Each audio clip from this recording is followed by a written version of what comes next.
Muy buenas tardes. El Instituto Tribuna Jurídica les da la bienvenida a una nueva clase del curso de alta formación en Derecho Societario. El día de hoy tenemos al doctor Joe Navarrete, abogado por la Universidad Nacional Mayor de San Marcos, co-coordinador de la Subcomisión de Derecho Financiero, Sociedad Peruana de Derecho, máster en Finanzas y Derecho Corporativo por la Universidad ESAN, profesor de Mercado de Valores en la Universidad Nacional Mayor de San Marcos, ha sido profesor de contratos empresariales en la Maestría de Derecho Empresarial de USIL, Finanzas para Abogados y Buen Gobierno Corporativo. Doctor Joe, le damos la cordial bienvenida. Puede iniciar su exposición. Muchas gracias por la presentación, también por la invitación a Tribuna Jurídica.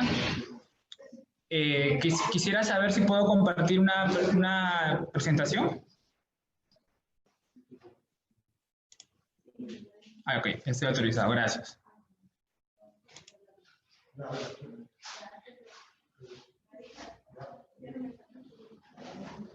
Ok, bueno, el tema que nos convoca hoy es el vinculado al directorio y gerencia, básicamente el tema vinculado con administradores. Voy a tratar principalmente respecto al tema directorio. Estaba pensando básicamente en qué sería interesante poder conversar y yo he cogido algunos temas importantes dentro de lo que puede ser directorio a efectos de no repetir lo que usualmente se ve, ¿no? Convocatorias, cómo se toman los acuerdos, estas cosas que son, digamos, en algunos casos se explican por sí mismas leyendo la ley. He tratado de coger algunos temas en particular del directorio. Igual haré una introducción breve respecto a qué es el directorio, temas específicos sobre directorio y luego hablaré sobre lo que es la gerencia general y también algunos temas específicos por la gerencia general, teniendo en cuenta que al ser administradores hay algunos temas que son, digamos, repetidos, por lo que la regulación del directorio se termina aplicando a lo que viene a ser la gerencia general. Ok, sin más, empezaré. Lo primero que hay que tener en cuenta es digamos, la estructura corporativa de la sociedad en general. Tiene dos órganos principales, ¿no? Que es el órgano, digamos, la junta de socios o la junta de accionistas en el caso de que fuera una sociedad anónima. No, ese es el órgano deliberativo por excelencia, el órgano donde se toman las mayores decisiones respecto de lo que la compañía debe hacer. Sin embargo, debido a que las funciones de la junta de socios o de la junta de accionistas es principalmente esa una función deliberativa, se necesita un órgano adicional, ¿no? Un órgano adicional que se encarga de realizar ciertas actividades vinculadas básicamente con la gestión de la compañía, ¿no? Si bien la teoría nos dice que nosotros tenemos una propiedad y gestión separada, sabemos que en el Perú eso no pasa usualmente, ¿no? A veces quienes son esos socios terminan siendo también directores o terminan siendo también gerentes, ¿no? Pero más allá de eso, a nivel normativo, la Ley General de Sociedades nos establece de que uno tiene dos órganos principales, ¿no? El órgano que es la Junta de Accionistas, que han tenido la clase ya respectiva, y el órgano, digamos, de los administradores, que está principalmente representado por el directorio y también gerentes, ¿no? Veremos posteriormente que en el caso de una sociedad anónima cerrada es posible de que la sociedad anónima cerrada no tenga un directorio y que las funciones que deberían corresponder al directorio según la ley, según el reglamento de sociedades, sean realizadas por la gerencia general. ¿Ok? La Ley General de Sociedades me dice específicamente esto en el artículo 152.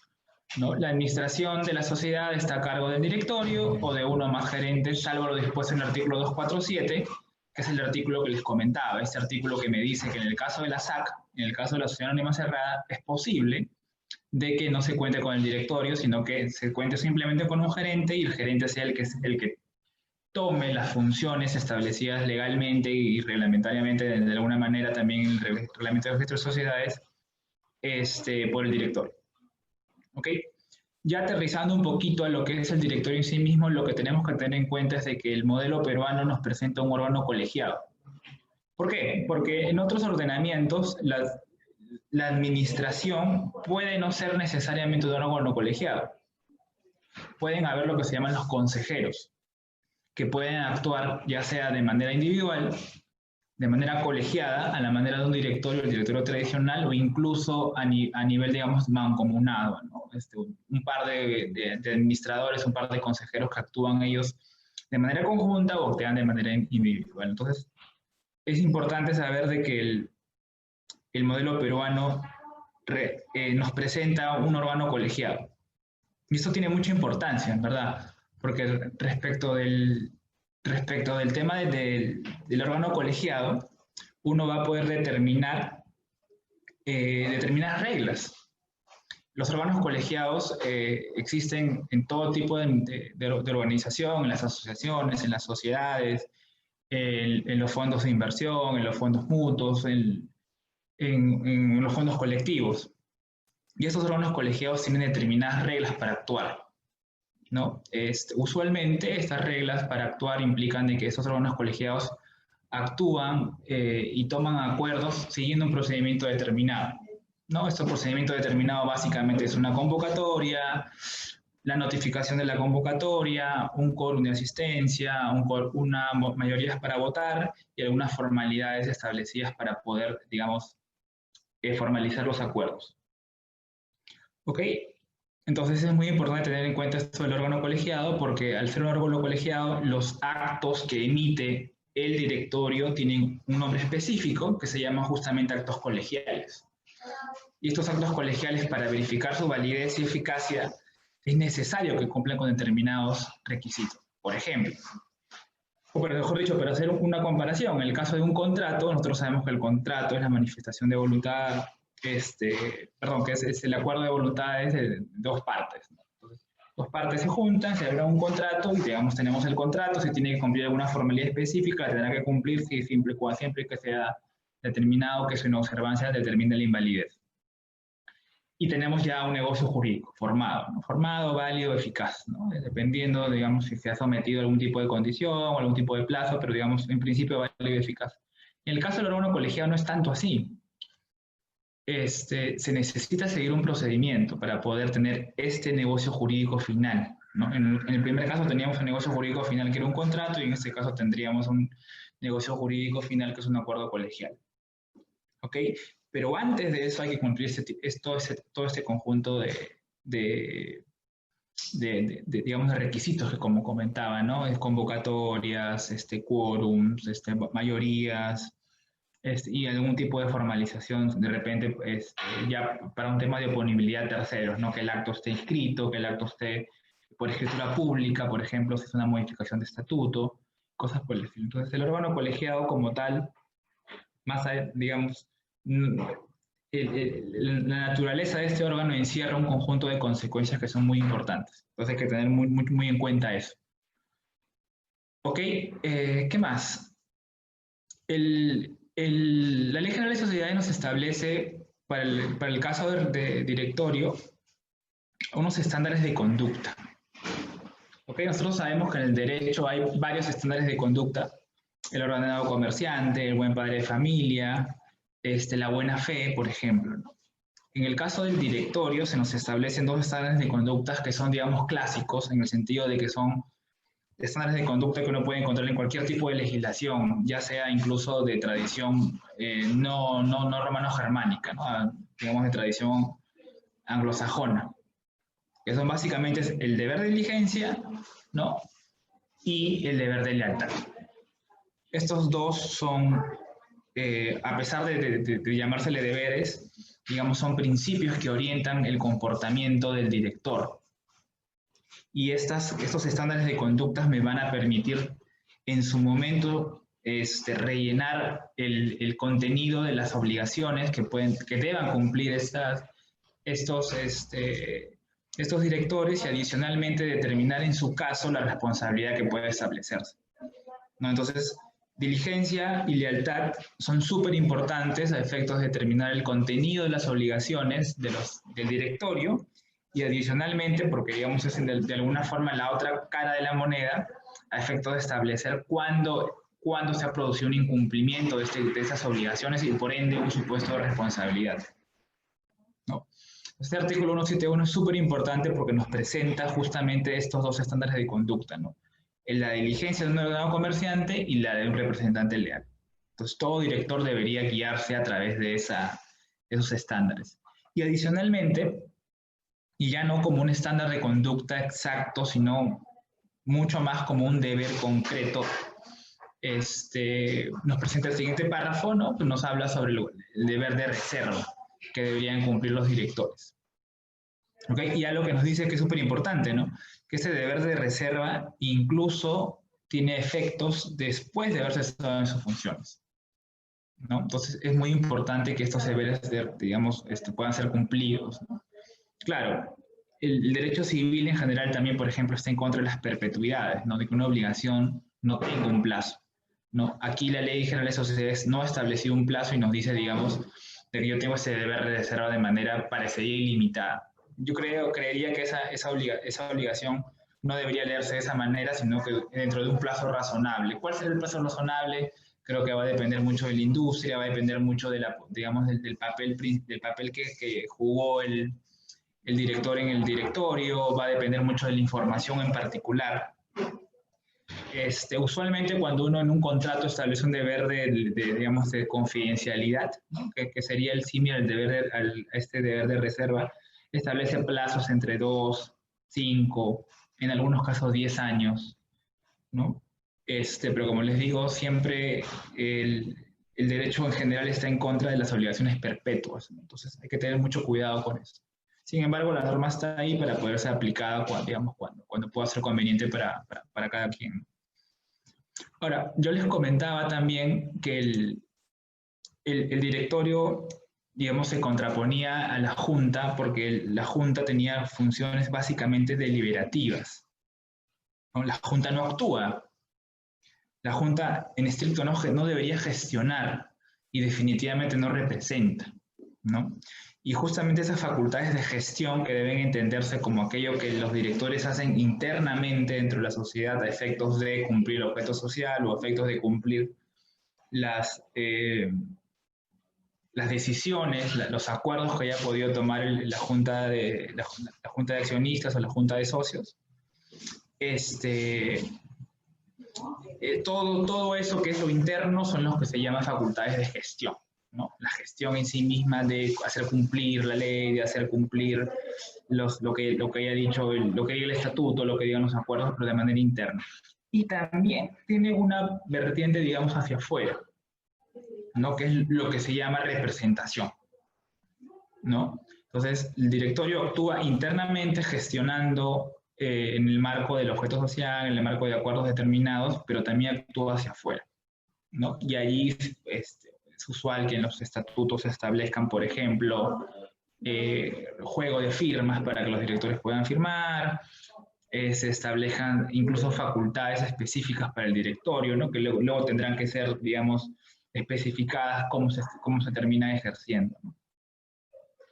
Entonces, es muy importante porque el directorio en principio tiene todo ese tipo de facultades de gestión y de representación de manera, como se dice, residual, en el sentido de que tiene todas, salvo aquellas, y justamente es la última parte de este artículo 172, que algo se haya atribuido por la ley o por el estatuto de la Junta General.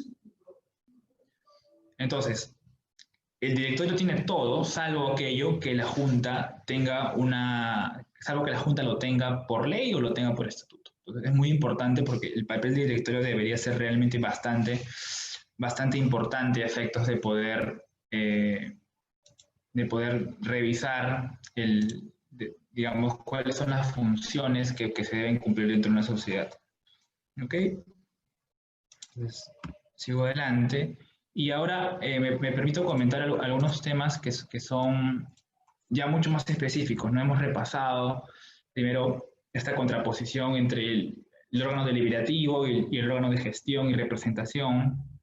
Hemos indicado que el directorio es un órgano colegiado. Al ser un órgano colegiado, su funcionamiento tiene determinadas reglas que son particulares, que pueden tener algunas excepciones, es verdad, como veremos más adelante, pero digamos, deberían guiarse en principio por las reglas que están vinculadas a los órganos colegiales, que son muy similares. Ustedes revisan cualquier tipo de órgano colegial, usualmente tienen las mismas reglas: convocatorias, publicidad de las convocatorias, quórum de asistencia, mayorías de votaciones y alguna otra formalidad para dar publicidad al acuerdo en particular.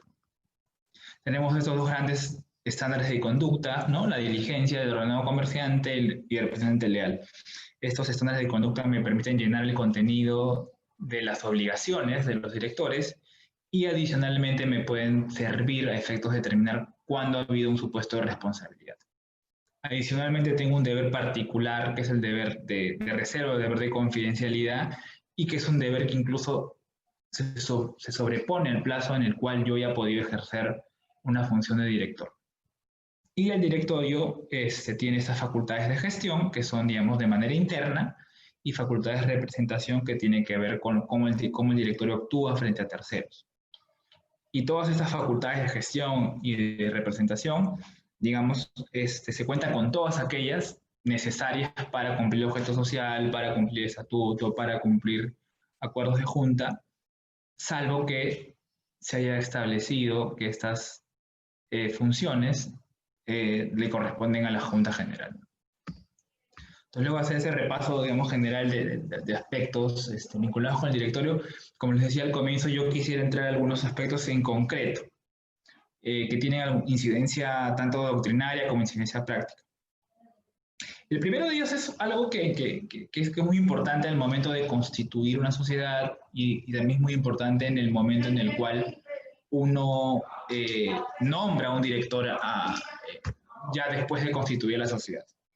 Y esta es una norma que salió hace unos años a raíz de algunas asignaciones de directores a personas que no habían aceptado el cargo, ¿no? Yo podía nombrar como director, no sé, al presidente de la República y él aparecía inscrito como director y nunca había dado su ok, ¿no? Pero, digamos, se escribía registralmente.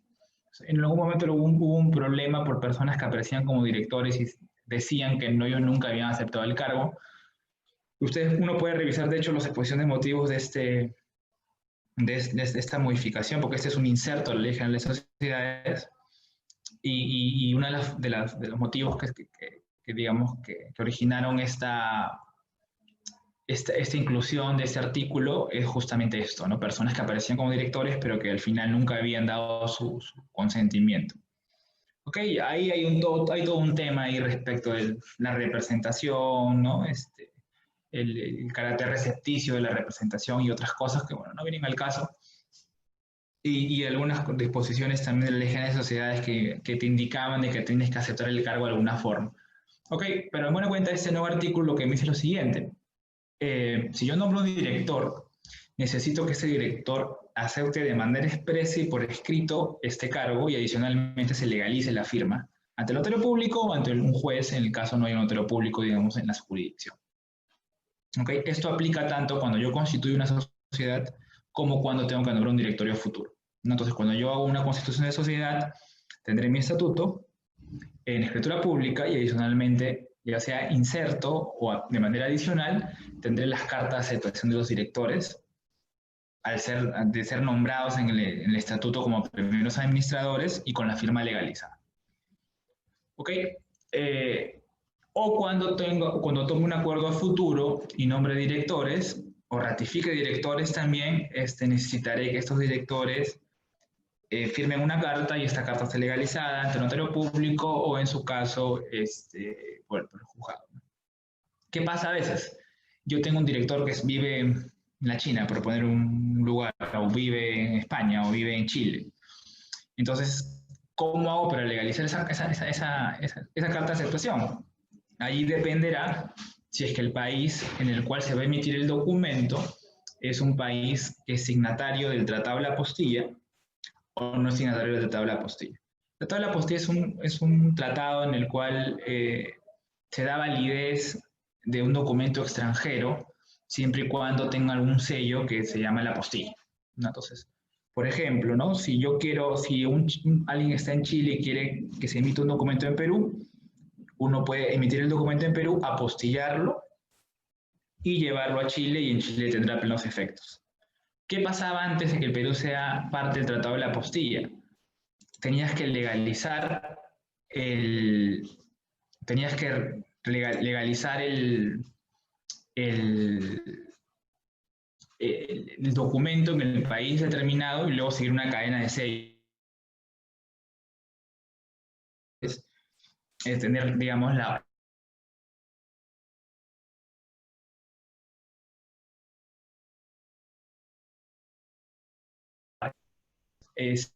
acreditado que el notario español era efectivamente quien era, ¿no? Entonces, para evitar ese transcurso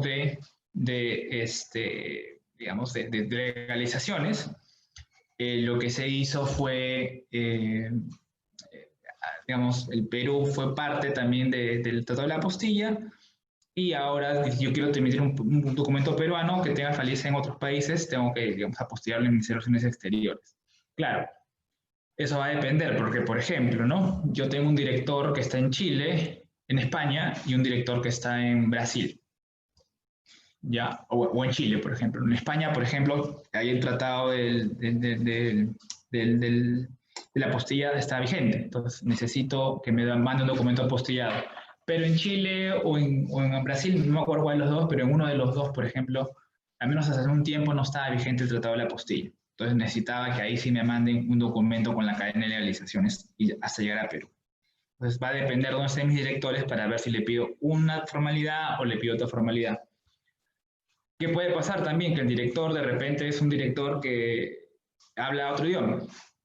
Entonces lo que usualmente uno hace esta carta con doble columna.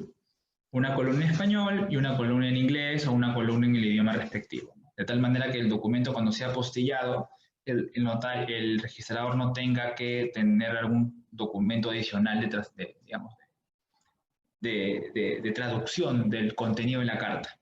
¿Qué puede pasar a veces? A veces, bueno, digamos, diría yo, usualmente los sellos de apostilla vienen en otro idioma, con lo cual si el documento llega aquí, también necesitaré una traducción, no del documento, no de la carta, sino una traducción de la apostilla en sí misma.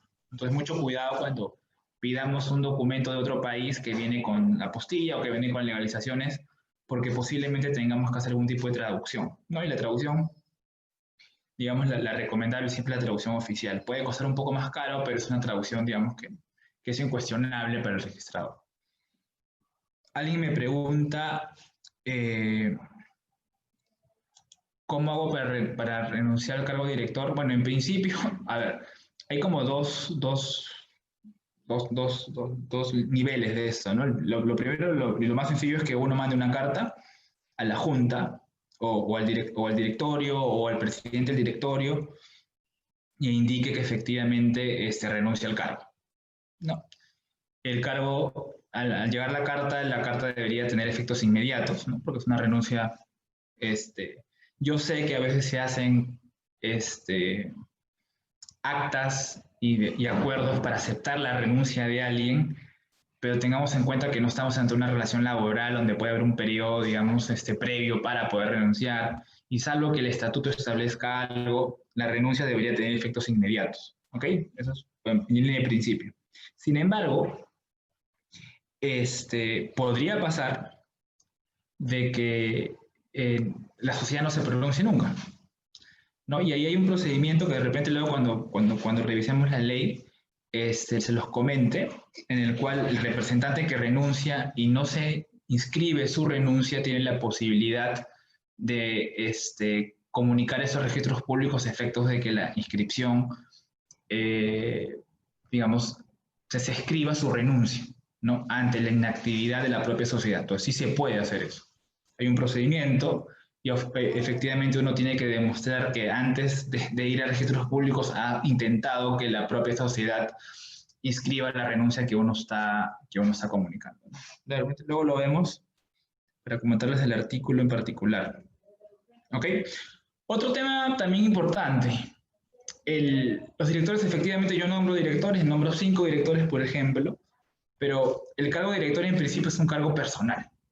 ¿Ok? Porque claro, yo estoy gestionando las cosas de la empresa, estoy representando las cosas de la empresa, entonces en principio yo necesito que esta persona siempre esté o que la persona, digamos, ejerza el cargo de manera personal a efectos de tomar conocimiento, a efectos de guardar estos deberes de reserva y todo lo que hemos estado comentando. ¿Ok? Pero en algún caso, por temas, digamos, operativos o por temas de funcionamiento de la sociedad, se puede escoger un tipo o un par de tipos de directores a los cuales se les llama suplentes o alternos, ¿no? Ahora, a pesar de lo que nos podría decir la lógica, el suplente no es exactamente el que reemplaza a una persona en particular. Me explico. Imaginemos que yo tengo 5 directores y el director y nombro un suplente. Ese suplente no es suplente del director A, del B, del C, del D o del E. Es suplente de todos los miembros del directorio. Cuando yo designo una persona que va a reemplazar exclusivamente, en mi ejemplo, al director A, por ejemplo, este es un director alterno. Y si yo designo a una persona que va a reemplazar exclusivamente al director B, es un director alterno. ¿Ok? Entonces, entre el caso de suplentes y alternos, al menos cuando yo lo aprendí, es justamente lo contrario de lo que me diría la lógica, ¿no? Uno piensa un suplente, el suplente de una persona en específico. No. Cuando yo tengo una persona, un director que reemplaza específicamente a otro director, ese es un director alterno. Y el director suplente es aquel que puede reemplazar a cualquiera de los directores. ¿Ok? Entonces, existe la posibilidad de que yo nombre, por ejemplo, a 3 directores y establezca un alterno por cada uno y adicionalmente pueda nombrar 1, 2, 3 suplentes, ¿no?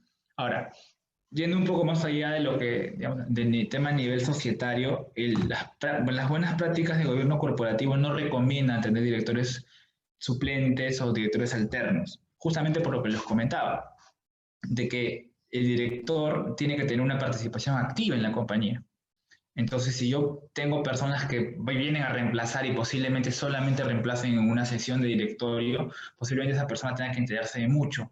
Para cumplir un buen papel, 1, y 2, se podría enterar de cosas en la junta de las cuales, a pesar de deber de reserva, digamos, no está totalmente alineado con las políticas de la compañía, ¿no? No es una persona que viene, digamos, de invitado para reemplazar a alguien. Entonces, las buenas prácticas de gobierno corporativo me dicen que directores alternos y suplentes no es algo que se recomienda. Entonces, ustedes pueden revisar este manual que sacó la SMB en el 2013, me parece, sobre gobierno corporativo, te indica, ¿no?, de que no es una buena práctica tener directores alternos o suplentes, ¿no? Entonces, muy importante, digamos, funciona a nivel societario, me puede ayudar, me puede salvar si de repente me falta un director en algún momento. Entonces, es muy, muy importante de ver si cuando uno nombra directores si necesito, quiero tenerlos, ¿no? Ok, obviamente esos directores van a actuar cuando alguno de los titulares no esté en funciones o tenga algún tipo de impedimento o lo que fuera, ¿no? Ok. Luego hay un par de temas que tienen que ver con tema de vacancia, ¿no? Claro, el artículo 157 nos establece cuáles son los supuestos en los cuales vaca el cargo. No, el puesto obvio, si el directorio muere, si renuncia, como comentamos. La remoción, ¿no? Yo remuevo un director, o por incurrir en algún supuesto de impedimento, ¿no? O sea, antes de nombrarme como director, hay algunas cosas en las cuales yo no debería estar incurso, que son los que se llaman temas de impedimentos. ¿Ok? Y hay algunas cosas que son adicionales, que son las condiciones. Por ejemplo, en el ordenamiento peruano, una persona jurídica no puede ser un director. Sin embargo, esa calidad, digamos, de persona natural, o mejor dicho, de no persona jurídica, no está como impedimento. Si uno revisa los impedimentos, no te dice no ser persona jurídica, pero sí te dice el directorio solamente podrá estar conformado por personas naturales. ¿Ok? Ok, entonces se puede producir la vacancia por cualquiera de estos supuestos. Ahora, existe algo que se llama la cooptación. ¿Qué es esto? Es cuando los propios directores que quedan se encargan de nombrar a un reemplazante para completar el número de directores hasta que concluya el periodo. Por ejemplo, era un directorio de 5 personas y una de estas renuncia. ¿Ok? Entonces, la ley me dice, si no hubiera directores suplentes, ¿ok? Si no hubiera directores suplentes, no. O sea, aquí debería ser incluso, y el alterno de esta persona que ha incurrido en vacancia no está habilitado también, ¿no? Porque justamente el alterno es la persona que debería reemplazar por antonomasia a esta persona que ha vacado, pero la ley no lo dice. Simplemente dice, si no hubiera directores suplentes y se produjese la vacancia de uno o más directores, el mismo directorio podrá elegir a los reemplazantes para completar su número por el periodo que honre ese directorio, salvo disposición diversa del estatuto. Si el estatuto me dice lo contrario, yo no podría hacer eso y lo que tendría que hacer es ir a junta para que la junta nombre más directores a efectos de completar el número de directores y ya sea por un periodo determinado, ya sea por el periodo que restaba. ¿Ok? Pero claro, puede pasar, ¿no?, de que haya vacancias múltiples. ¿No? ¿Por qué? Y antes de entrar a eso, yo podría tener un directorio de 5 miembros y sesionar con 4, e incluso tomar decisiones con 4, ¿no? E incluso tomar decisiones con 3. Y para eso lo que tengo que ver es el estatuto. Porque el estatuto seguro me va a decir, se pueden reunir con la mitad más 1, con 3. Y se pueden cumplir, se pueden tomar decisiones con 2/3 del directorio, ¿no? O con la mitad más 1 por algunos casos. Entonces yo podría reunirme incluso con 3 directores, a pesar de haber sido 5 al comienzo y dos han, digamos, vacado, porque tengo la mitad más 1 para quórum y podría tener la mitad más 1 para tomar decisiones también. Entonces podrían haber 3 directores que funcionen como directorio, ¿no? Claro, lo ideal es que se pueda proceder a esto, la cooptación, como les decía, o que se pueda citar a la Junta para que la Junta designe a nuevos directores. Pero en principio estos acuerdos de 3 directores, siempre y cuando se cumpla con el estatuto para el quórum de asistencia, se cumpla con las mayorías de votación, son acuerdos totalmente válidos. ¿Ok? Por eso les decía que el tema de órganos colegiados es bastante importante. ¿Ok? Pero claro, puede llegar el supuesto en que de esos 5 directores, no sé, vaquen 3. Allí ya no podría reunirme porque mi quórum me dice la mitad más 1, ni podría tomar acuerdos porque me dicen 3 más 1, perdón, la mitad más 1 o 2/3, una cosa por el estilo. No. Entonces, ¿qué me dice este artículo? Si en el caso que se produzca vacancia de directores en número tal que no pueda reunirse válidamente, ese párrafo ya implica de que podría haber vacancia y yo igual me puedo reunir válidamente, que fue lo que hemos estado comentando, ¿no? Los directores hábiles asumirán provisionalmente la administración y convocarán de inmediato las juntas de accionistas que correspondan para que elijan un nuevo directorio. ¿Ok? De no hacerse esta convocatoria por los directores, o de haber vacado en el cargo a todos los directores, imaginemos que los 5 se murieron, para ponerlo sencillo, correspondería al gerente general realizar de inmediato dicha convocatoria. No. Ahora, claro, si es que nadie lo quiere hacer, no lo hace el directorio, no lo hace el gerente, cualquier accionista lo podrá solicitar ante el juez, ¿no? En el proceso sumarísimo, que es el proceso más rápido, ¿no? Entonces, la ley como que me da una escala digamos, de encargados de poder solicitar a esta junta de accionistas a efectos de que se recomponga el número mínimo para poder sesionar válidamente. Porque imaginemos, se murieron los 5 y el gerente termina convocando. Es posible incluso que la Junta no nombre a los 5, es posible que nombre a 3. ¿Por qué? Porque según mi estatuto yo puedo reunirme con 3 y puedo tomar acuerdos con 3, ¿no? Entonces, no necesariamente la Junta va a recomponer a todos, podría reponer a algunos porque de repente no ha encontrado personas que quieran asumir el cargo, cosas por el estilo. Entonces, siempre tener mucho en cuenta que al estar en un órgano colegiado lo que yo tengo que hacer es cumplir con estos requisitos, convocatorias, quórums de asistencia y mayorías de votación. Ok, entonces sigamos. Aquí, hay un tema que estuvo muy en boga cuando empezó todo este tema de la pandemia y el aislamiento social obligatorio, que era cómo se tomaban los acuerdos, ¿no? Ya felizmente han salido varias normas respecto a los colegiados, pero digamos son normas que son temporales, algunas tienen vigencia hasta este año, y hay algunas normas también que salieron para SMB, para SBS, ¿no? Yo quisiera detenerme en lo que siempre tuvimos en la ley, porque al menos en principio es lo que va a perdurar. ¿Ok? Entonces, el primer párrafo del 169 me habla de cómo se toman los acuerdos, ¿no? Los acuerdos de se adoptan por mayoría absoluta de los votos de los participantes y se puede establecer mayorías más altas, ¿no? Una cosa importante es que el presidente, o mejor dicho, quien preside la sesión, ¿no? Porque el directorio puede tener un presidente, pero de repente no asistió y alguien podría presidir la sesión. Aquí lo que la ley me dice no es el presidente, sino quien ha presidido la sesión en particular. De haber algún tipo de empate puede decidir, entonces esa persona tener el voto dirimente.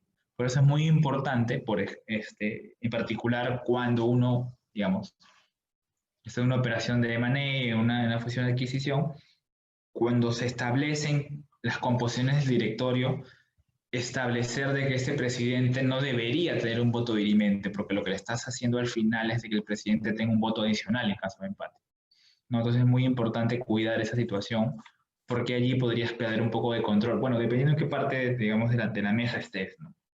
Pero lo ideal sería que el presidente no pueda tener ese tipo de voto dirimente, porque tendría un voto más en caso de que alguna cosa se entrampe, ¿no? Imaginemos que son 5 directores, 3 son míos, incluso imaginemos, y 2 son de la otra parte. Uno de los míos no viene, y digamos 2-2. Entonces el presidente, que es del otro grupo, podría decidir la situación. ¿Por qué? Porque en caso de empate lo va a dirimir. ¿Ok? Muy importante, primer punto. Segundo punto, la Ley General de Sociedades me establece la posibilidad, siempre y cuando esté en el estatuto, de celebrar sesiones no presenciales, ¿no? Que fue lo que le comentaba que estuvo en boga durante los primeros meses del año, o después de marzo en todo caso. ¿Okay? Hay 2 comentarios puntuales. El primero es que yo puedo hacer esto siempre y cuando el estatuto lo diga. ¿Ok? Y eso era un problema, ¿no? Porque algunos estatutos no decían eso. Entonces yo necesito que el estatuto establezca de manera expresa que se pueden tener sesiones no presenciales. Punto número 2.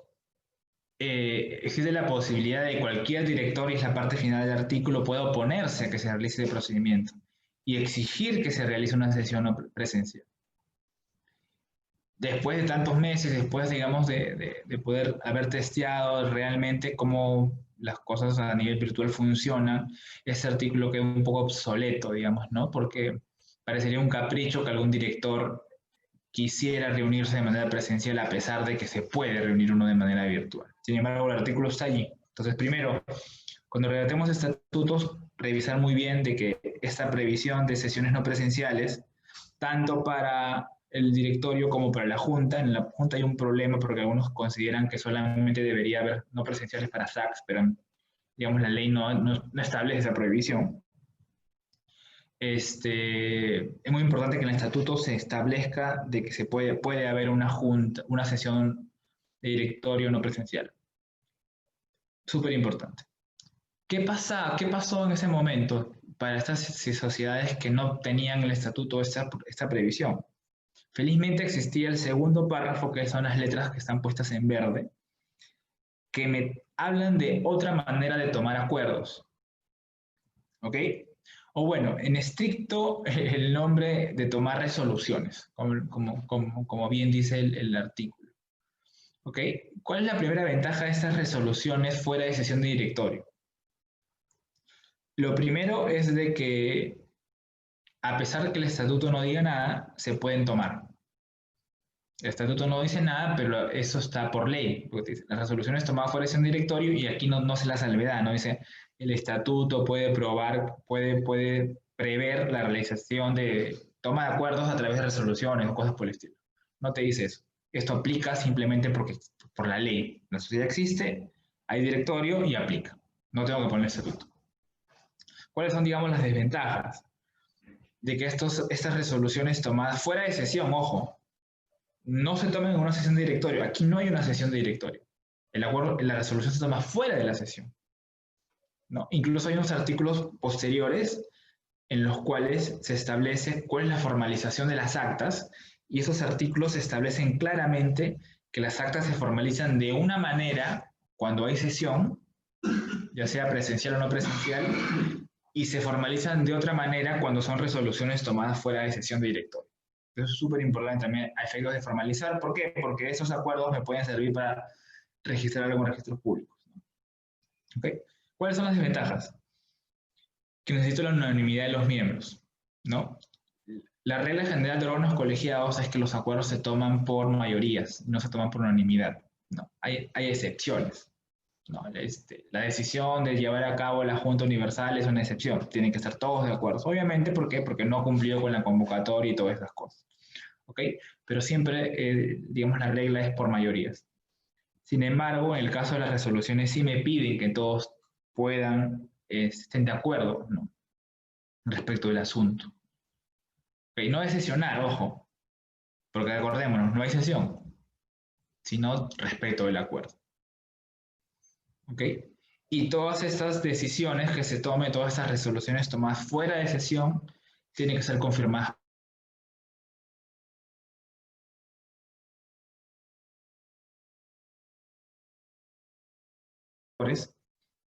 Y digamos, creo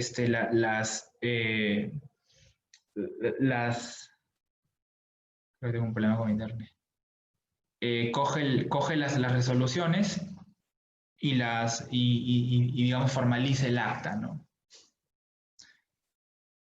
Aquí sí me quisiera detener un ratito en la ley para comentar esto. Me voy a ir a verlo un poquito más de detalle. Estamos bien con el tiempo. No, aquí por ejemplo estamos en temas de... Este es el artículo que estamos viendo, ¿no? 169. Solo quiero confirmar si se ve, porque no sé si he compartido...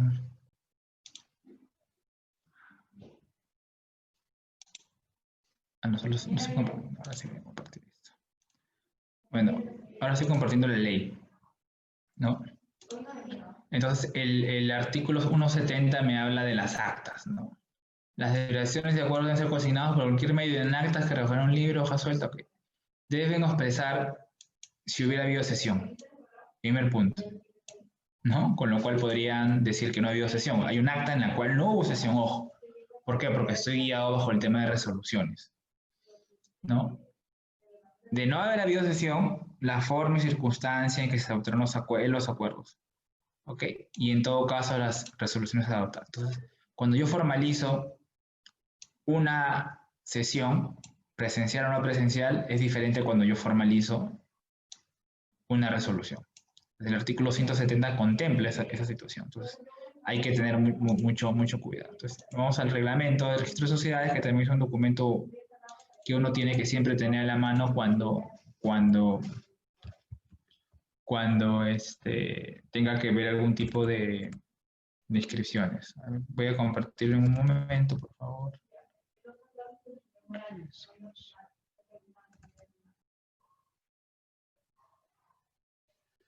Déjenme un ratito que lo estoy viendo.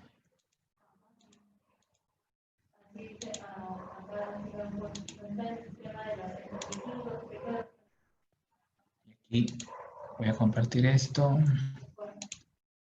que es el reglamento. Por ejemplo, el reglamento de registro de sociedades tiene el artículo 57.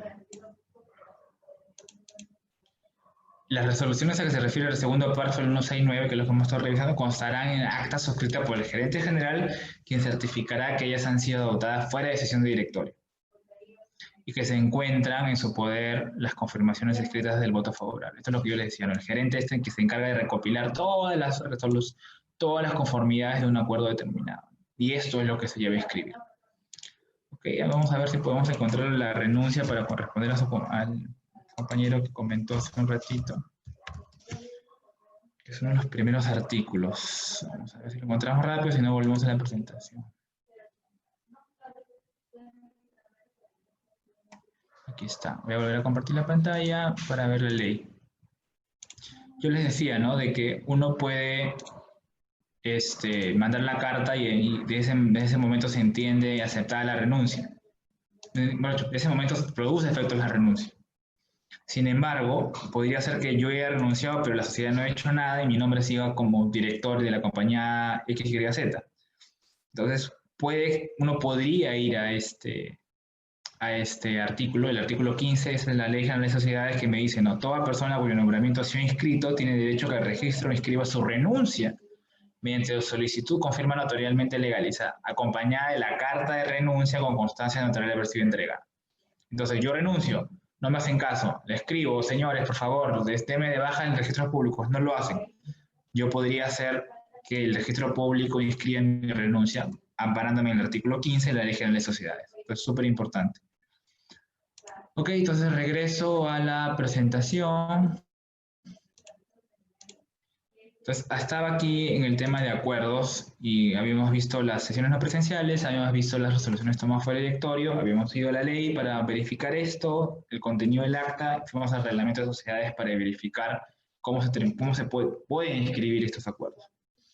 Ahora vayamos a otro tema, el tema de responsabilidad. Yo les decía que estos estándares de conducta de diligencia y lealtad me permitían establecer el contenido de mis obligaciones y a su vez determinar el contenido de la responsabilidad que pueda tener. La responsabilidad del directorio es bastante estricta. O sea, hay que tener mucho cuidado cuando uno es nombrado director, ¿no? En otros países, bueno, y aquí también en algunos casos existen lo que se llaman los seguros para directores, ¿no? Bueno, para directores o administradores en general, ¿no? Por cualquier daño que uno pueda, que se le pueda reclamar por haber ejercido una función, ¿no? Entonces, ¿por qué? A ver, los directores responden, ¿no? Ilimitada y solidariamente. Ojo, todos los directores responden por todo lo que se puede haber hecho, ¿no? No se le puede atribuir la responsabilidad a uno o a otro, salvo algunas cosas que veremos en un momento. Ante la sociedad, los accionistas y terceros por daños y perjuicios que causen por los acuerdos contrarios a la ley, al estatuto o por los realizados con abuso, con dolo, abuso de facultades o negligencia grave. Realmente la Ley General de Sociedades es bastante débil en temas civiles como nulidades, ineficacias y obviamente responsabilidad. Este artículo tiene digamos, serios temas de redacción, ¿no? Porque en algún no queda claro totalmente si la responsabilidad aquí es subjetiva o objetiva. Porque en la primera parte me habla simplemente que cause daño o algo que sea contrario al acto o acuerdo contrario a la ley o el estatuto. Y adicionalmente me dicen, ¿no?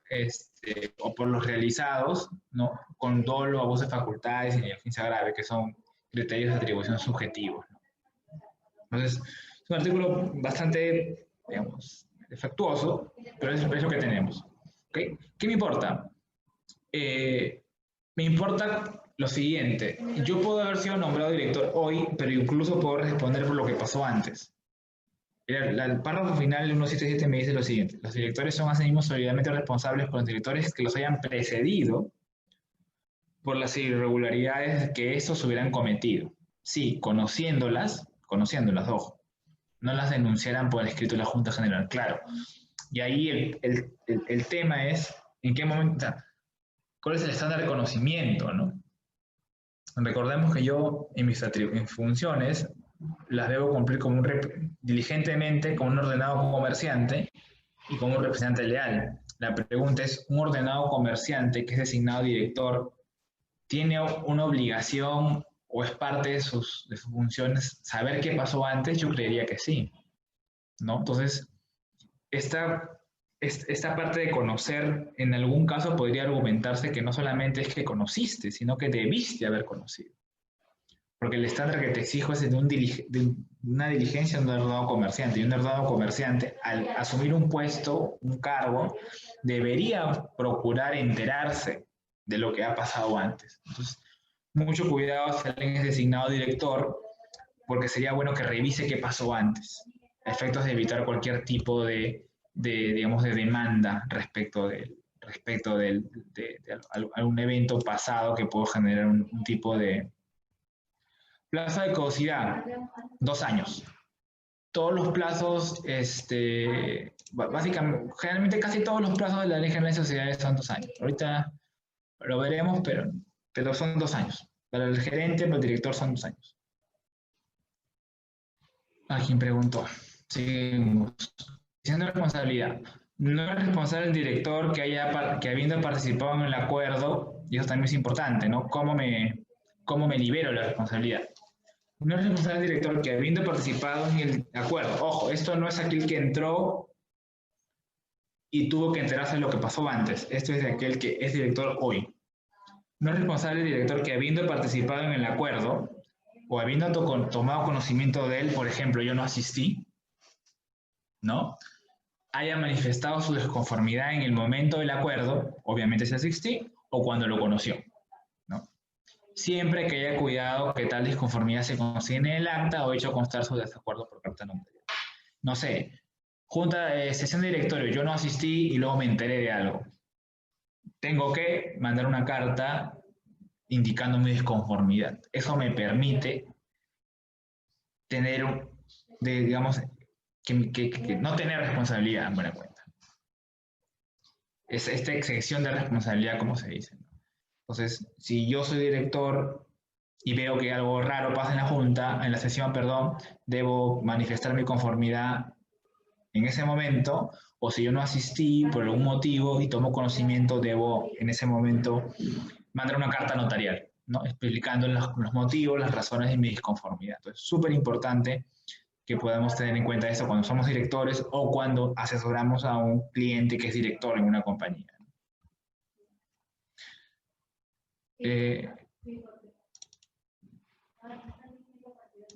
Solamente para...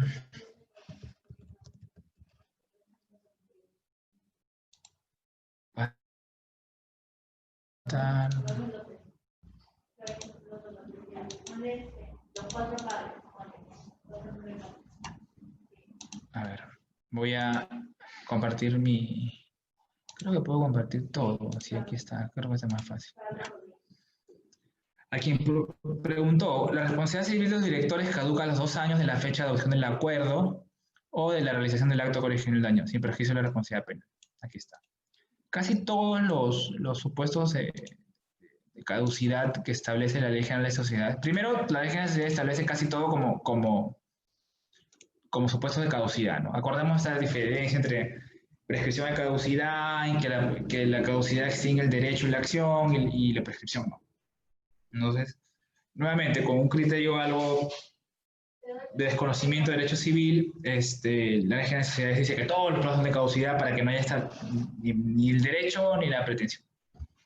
Ni la acción ni el derecho, ¿no? Entonces, casi todos los plazos son de 2 años, ¿no? O sea, yo voy a hacer una búsqueda simple ahora de 2 años y ustedes se van a dar cuenta, ¿no? La palabra 2 años aparece por muchos lados, ¿no? Y por ejemplo, esta es la caducidad de responsabilidad de fundadores, vimos la caducidad de responsabilidad de directores y también aplica para el gerente, ¿no? La persona civil del gerente caduca a los 2 años, recibe el acto, omitió sin perjuicio de la penal. Igual, lo mismo, 2 años, 2 años. La nulidad del pacto social también parece que son 2 años, y así, casi es un plazo de alguna manera estándar el que me plantea la Ley General de Sociedades. ¿Qué otros temas? Conflicto de intereses. Muy importante. Había comentado de que los directores actúan como un ordenado comerciante, la diligencia del ordenado comerciante como un representante leal.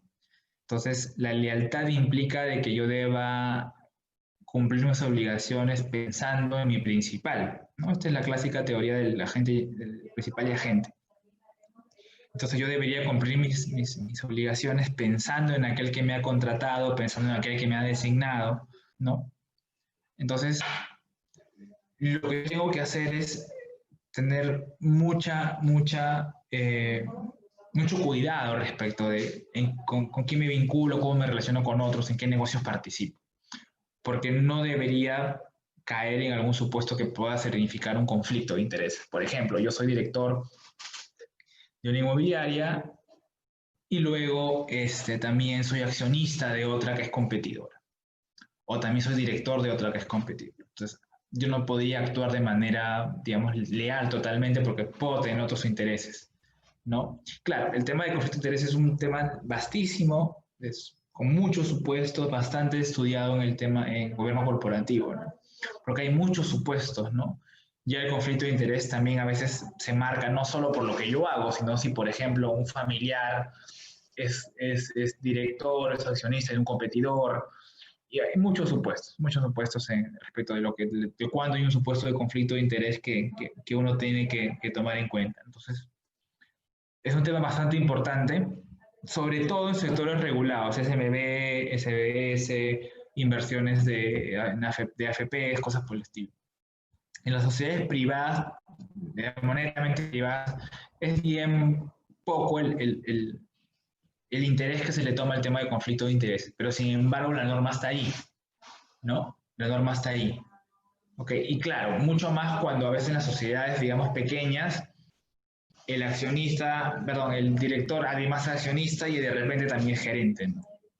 Entonces pueden haber muchos conflictos de interés allí respecto a las posesiones que uno toma como, digamos, como interesadas, ¿no? En estricto, ¿no? Es que no dice la ley. Los directores no pueden adoptar acuerdos que no contemplen el interés social, sino sus propios intereses o los de terceros relacionados. Aquí vienen los familiares, por ejemplo. Ni ciudad en beneficio propio o de terceros relacionados las oportunidades comerciales o de negocios que tuvieran conocimiento de relación de su cargo. O sea, yo no me puedo aprovechar de la información que tengo en relación de mi cargo. ¿Ok?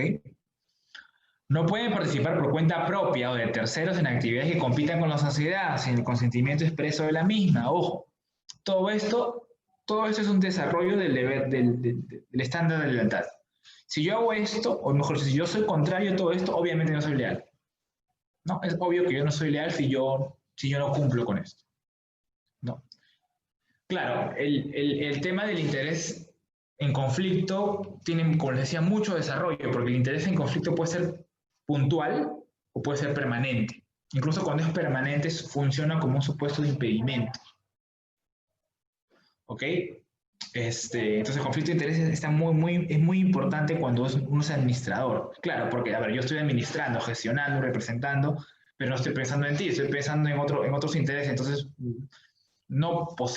definitivamente no voy a poder cumplir bien mis obligaciones. Entonces, es muy importante el tema de conflicto de interés, ¿no?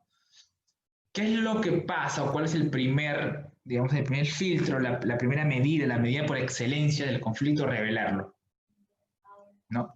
Y eso lo vemos en el párrafo señalado en rojo, ¿no? Yo no puedo participar, sin el consentimiento expreso, con lo cual podría solicitar el consentimiento. Adicionalmente, el director que cualquier no tenga interés en contrario al de la sociedad debe manifestarlo. Lo primero es revelarlo. Primera medida, es una medida clásica. En todos los manuales, en todas las cláusulas de conflicto de interés van a ver eso. Si el interés surge, manifiéstalo. Adicionalmente, abstente de deliberar respecto a este tema. No participes. ¿Ok? Eso siempre y cuando el interés, el conflicto, digamos, sea temporal. Claro, porque si el conflicto es permanente, ya estamos en otra situación. ¿No? Aquí, por ejemplo, este es el artículo 161 de la Ley General de Sociedades que habla de impedimentos del directorio.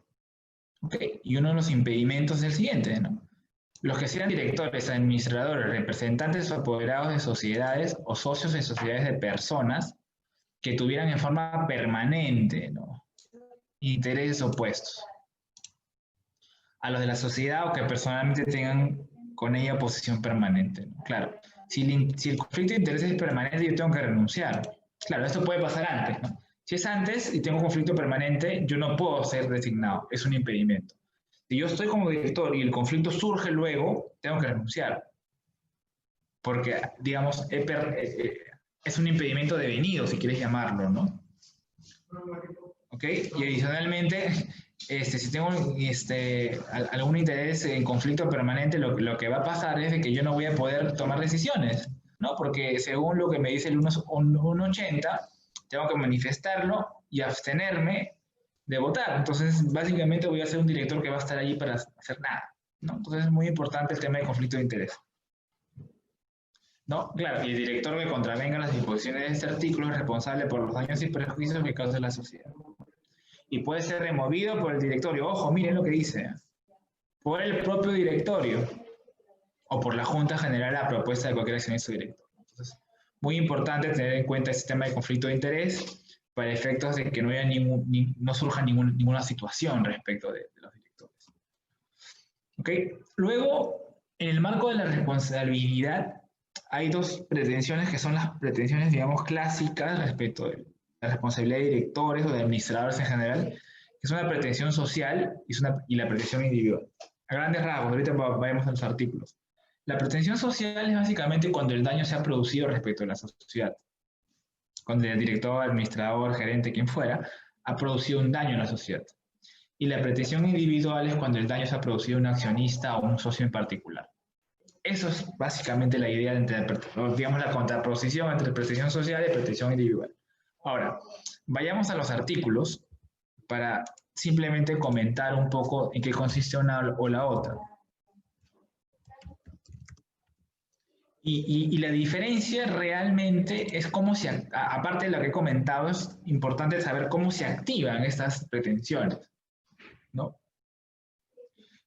La primera manera de activar una pretensión social, o sea, esa que daña a la sociedad, es que la promueva la propia sociedad, ¿no?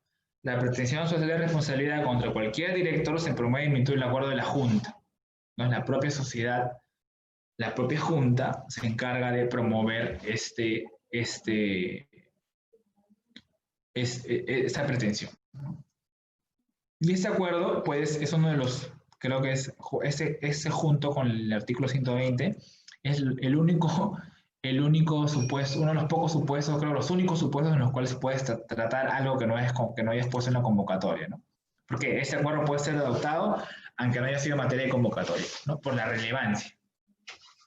Adicionalmente, la propia Junta, los accionistas que representen por lo menos un tercio del capital pueden ejercitar directamente la pretensión social siempre y cuando se cumplan algunos requisitos. ¿Ok? Luego, cualquier accionista puede entablar directamente la pretensión social contra directores si transcurrió 3 meses en los que la Junta resolvió el primer supuesto, no se haya iniciado, ¿no? Ok, entonces eso es el tema de responsabilidad de pretensión social, ¿no? Es un daño que se ha producido en la sociedad y que se puede activar por la Junta, por un número determinado de accionistas, o se puede activar por un accionista en el caso que la Junta haya tomado el acuerdo pero no se haya iniciado realmente. La pretensión individual, ¿no? Son aquellas, ¿no?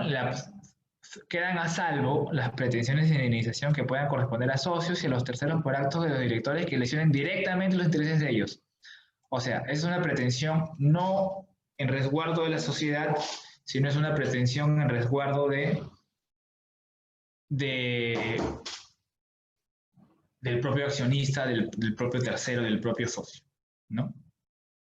Y claro, es algo importante, ¿no? Esta suerte de daño reflejo no se considera, ¿no?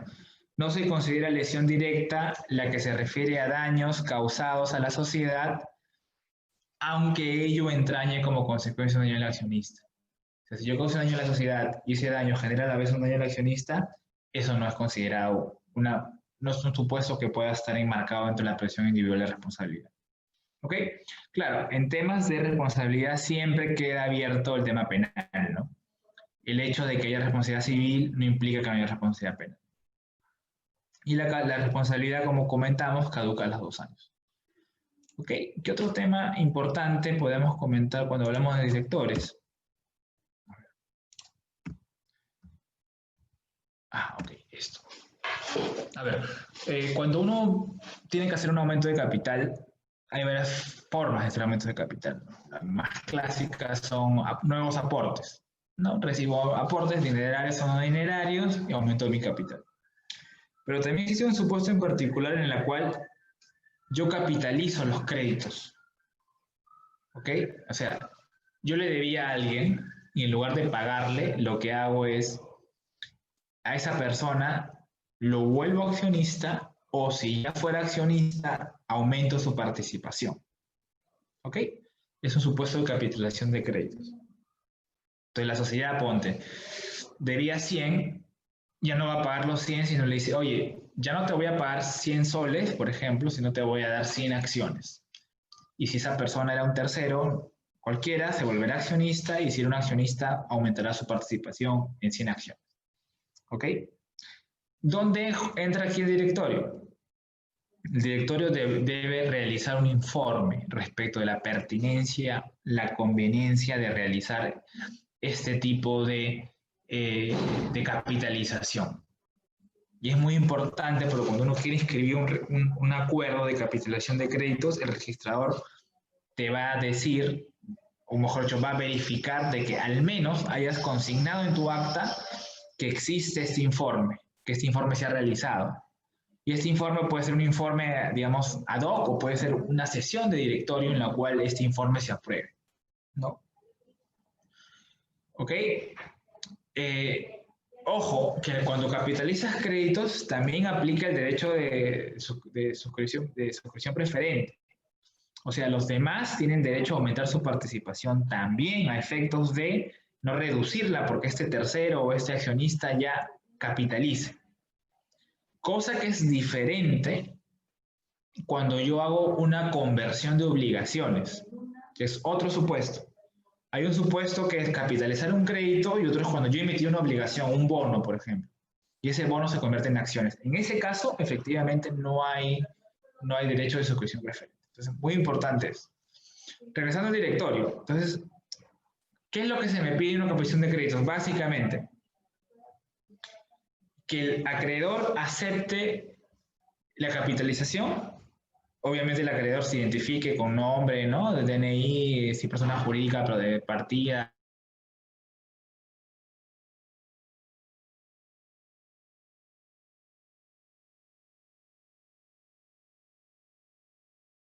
Cuenta en mi acta de junta de este informe, o de esta acta, o de esta sesión de directorio.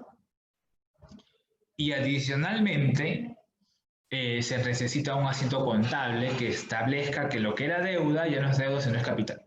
¿Ok? Eso también está en el reglamento de registro de sociedades. Entonces, muy importante eso. No, aquí lo que quería resaltar es que el directorio debería preparar ese tipo de informe, ¿no? ¿Qué puede hacer? ¿Qué adicionalmente puede hacer el directorio? El directorio puede modificar el estatuto. El directorio puede hacer un aumento de capital. ¿Ok? Claro, siempre por delegación, ¿no? El artículo 198 me dice quién es el órgano competente y qué requisitos se deben cumplir para modificar un estatuto. ¿Ok?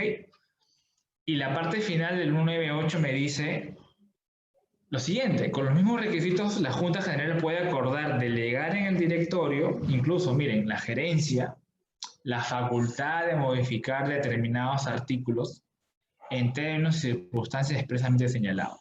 Entonces, ¿quién puede modificar el estatuto? La Junta, pero también el directorio, pero también la gerencia. Siempre y cuando se hayan cumplido las formalidades anteriores en ese artículo y adicionalmente se haya delegado esas posibilidades, ¿no? Obviamente este acuerdo de delegación debe tener un contenido mínimo, como por qué plazo, qué artículos, en qué términos y condiciones, como te dice este artículo 198. Entonces, muy importante que es posible que el directorio modifique el estatuto y no lo haga la Junta, incluso lo haga la gerencia, como comentamos. ¿Qué más puede pasar? El directorio podría aumentar el capital. También lo puede hacer. Nuevamente, por delegación. Y esta delegación, digamos, puede tener dos supuestos. El primero es que se señale la oportunidad en la que se debe realizar el aumento de capital. ¿Ok? Entonces, lo que yo hago es determinar, por ejemplo, una suma máxima y decir al directorio, ok, tú puedes aumentar el capital hasta 5 millones en un año, ¿no? Y lo que va a hacer el directorio es señalar la oportunidad en que estos acuerdos se vayan realizando. ¿Ok? O puede haber una cosa que incluso sea, digamos, que sea un poquito más, que vaya más allá del directorio. Es que el propio directorio acuerde no determine la oportunidad, sino que él mismo acuerde el aumento de capital. Ojo, nuevamente, siempre y cuando dentro de un plazo determinado, durante una suma determinada, ¿no? ¿No? Y en el caso particular de ese supuesto número 2, esto no podrá superar 5 años, ¿no? Y siempre va a ser en oportunidades, montos, condiciones, según lo establezca el procedimiento que el directorio haya decidido. Sin previa consulta de la Junta General, ojo, ¿no? Entonces, ese segundo supuesto es un supuesto en el cual uno le da más al directorio, le da muchas más posibilidades. Antes, en el número 1, simplemente yo señalaba la oportunidad cuando se ejecutaba un aumento realmente. Mientras que aquí el directorio en sí mismo, con unos límites temporales, con unos límites de monto, realiza en sí mismo el aumento de capital, ¿no? Obviamente, esos montos, ¿no? Por ejemplo, 5 millones, no es un aumento de capital hoy, ¿no? Tendré que esperar que el directorio señale la oportunidad, tendré que esperar que el directorio acuerde el aumento de capital para que efectivamente se produzca un aumento de capital. Porque recordemos, es una delegación. Es una delegación para que el directorio ejecute estas dos modalidades, ¿no? Una, digamos, mucho más sencilla de señalar cuándo se ejecuta y una un poquito más compleja que es realizar realmente acuerdos directorios. Acuerdos de aumento de capital. Ahora, esta disposición también está en el reglamento de sociedades. Siempre es importantísimo revisar reglamentos de sociedades cuando queremos inscribir algo, porque regula mucho a detalle lo que necesito cumplir, ¿no? Por ejemplo, ¿no? Requisito de escritura pública, modificación de estatuto, ¿ok? En caso que la modificación la acuerde el directorio bajo los artículos de delegación de la Junta, el acta de sesión del directorio que satisfaga los requisitos anterior, o sea, esto, ¿no? Se tendrá que establecer cuál es el artículo que se modifica y todo lo demás.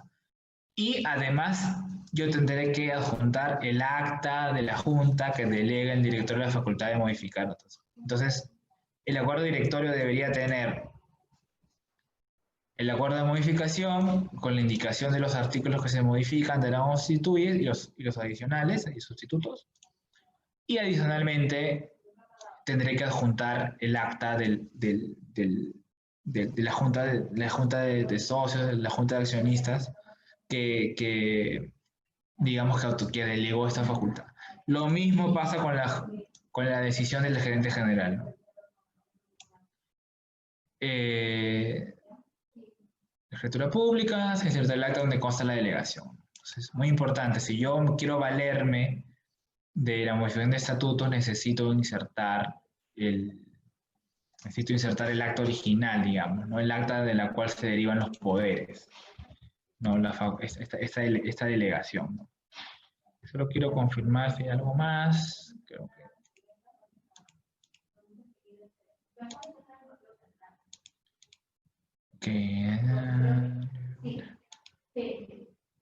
Ok, nada más. Entonces es muy importante tener en cuenta esta situación de que el directorio puede modificar el estatuto, el directorio puede aumentar el capital. Ok, otra cosa que a veces no se hace y que debería hacerse, que es bien importante, es que el directorio tiene una facultad muy importante que es revisar los aportes cuando sean no dinerarios, ¿no? A ver, si yo constituyo una sociedad o aumento el capital y pongo 1.000 soles, o pongo 10.000 soles, o pongo 1.000.000 de soles, no hay mucho que revisar porque es dinero. Sin embargo, si yo aporto o pago un aumento de capital con un bien, ¿no? Con sillas, no sé, computadoras, un auto, lo que fuera, hay unos requisitos para poder aceptar el bien, ¿no? Digamos que tiene que ver con todo el tema de aportes. Y claro, hay unas modalidades para transferir también dependiendo del tipo de bien que sea objeto de aporte.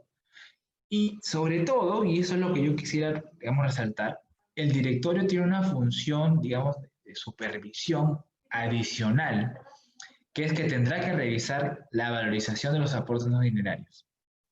¿Ok? Y para realizar eso tiene un plazo de 60 días, desde la constitución de la sociedad o de que se pagó el aumento de capital. No, si es que el directorio no hace esto, lo podrá hacer cualquier accionista para que se haga una comprobación judicial. ¿Ok? ¿Hay una pregunta? No, ahí está la asistencia. ¿Ok? ¿Qué es lo que es adicionalmente importante? Primero que es una función del directorio. Entonces, ¿qué es lo que se hace en esos casos? Tendré que hacer una sesión de directorio, un acta presencial, no presencial, una resolución tomada fuera de directorio, como hemos comentado, fuera de sesión, y aceptar o rechazar u observar la valorización de aportes no dinerarios. De repente se aportó un bien y se pagó por 100, y en verdad cuando hacemos la revisión el bien no vale 100, vale 50. O no vale 100, vale 80. O no vale 80, vale 90. Entonces, esa función está atribuida al directorio. ¿Y cuál es lo otro importante? Que hasta que la revisión, hasta que no se culmine la revisión, no se podrán emitir las acciones. ¿Ok? Eso es súper importante, porque eso no va a permitir que esta persona que aportó pueda hacer valer ciertos derechos, ¿no? Entonces, es súper, súper, súper importante. Aquí la ley es un poco imprecisa porque no deja claro si es la emisión de los certificados de acciones o las acciones en sí mismas, ¿no?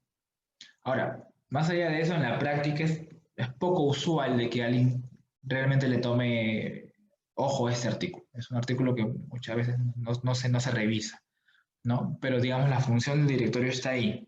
Entonces, regresando al comentario anterior, un director debería hacer esto, ¿no? Si de repente aportaron algo que valía 50 y se dijo que valía 100, la responsabilidad va a ser el directorio porque el directorio no cumplió con esta obligación. Muy importante, ¿no? Claro, y eso tiene algunas consecuencias, ¿no? Porque, por ejemplo, si se demuestra que el valor de los bienes aportados es inferior al 20% o más de la cifra en que se recibió el aporte, ¿no? Recibió algo por 100 y vale 79, el socio aportante deberá optar entre la anulación de las acciones equivalentes a la diferencia, ¿no? Su separación del pacto social o el pago en dinero de la diferencia, ¿no? Y este artículo, digamos, tiene esas consecuencias negativas para el socio aportante, pero a mí me permite indicar de que lo que se anula, en verdad, mejor dicho, que sí habían acciones antes, lo que no habían eran certificados. Y de hecho, apoyo mi postura también porque hay un artículo en la Ley General de Sociedades que cuando habla de emisión de certificados,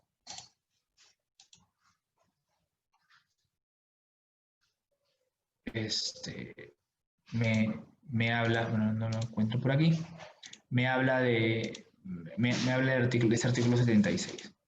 Entonces, muy importante, el directorio está obligado a revisar aportes no dinerarios. Mientras no revise, no se pueden emitir las acciones. Si se revisa y hay una diferencia de más del 20%, hay consecuencias negativas para el aportante. Tiene que optar entre anular las acciones, separarse del pacto, o sea, salirse y dejarse el accionista o el pago de la diferencia. No, obviamente, si se anulan las acciones o si se separa el pacto social, tendrá que realizarse una reducción del capital social, ¿no? De manera proporcional a la diferencia o en todo caso a la salida total del accionista, ¿no? Y para culminar temas de directorio, el artículo 247, como ya había adelantado de la Ley General de Sociedades, establece que la SAC podría no tener un directorio, ¿no? Y cuando pasa eso, todas las funciones, todo lo que hemos venido hablando hasta este momento, es asumido por la gerencia general. Por ejemplo, la capitalización de créditos. Si es que no existe directorio, el informe que me va a pedir el registrador, el informe que tengo que conseguir es el informe que realice la gerencia general. No ningún tipo de informe de directorio porque el directorio no existe, ¿no? Entonces la gerencia general va a tener que asumir todas las consecuencias, todas las funciones, todas las obligaciones que hemos visto hace un momento, ¿no? Gestión, representación, responsabilidad y todo lo demás, ¿no? Claro, habrá cosas que no se puedan por la naturaleza del órgano, ¿no? Mientras que el órgano del directorio es un órgano colegiado, el gerente general no es un órgano colegiado, la gerencia general es una un órgano, digamos, individual, si quieres ponerle un nombre, ¿no? Es una persona, nada más. No va a aplicar esto que sea ilimitada y solidariamente porque no hay varios, sino hay solamente uno. Pues es muy importante eso. Antes de pasar a gerencia, que quisiera darle una revisada a un tema en particular, que es el que les comenté, que fue el de capitalización, para ver qué nos dice el reglamento de registro de sociedades, ¿no? Y el reglamento de registro de sociedades nos dice lo siguiente.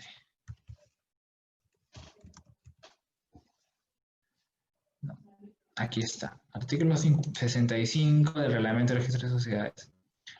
El aumento de capital o pago de capital suscrito que se integre por la conversión de créditos o de obligaciones, conversión de utilidades, reservas, beneficios, se acreditará con la copia del asiento contable donde consta la transferencia de los montos capitalizados a la cuenta capital, los que le comenté. Aprobación del acreedor, informe de la gerencia o informe del directorio si existiera directorio y asiento contable, ¿no? Ahora, acá dice, ¿no? Si el aumento se realizara por comisión de créditos o obligaciones, el consentimiento del acreedor debe constar en el acta de la Junta General, la que será firmada por con indicación de su documento de identidad. O alternativamente, ese consentimiento puede constar en un documento aparte, ¿no? Entonces, muy importante revisar este artículo respecto del, digamos, de cómo se formaliza la captación de créditos. Y finalmente, ya para ir a gerencia, quería comentar un artículo más que me habla de la delegación de facultades.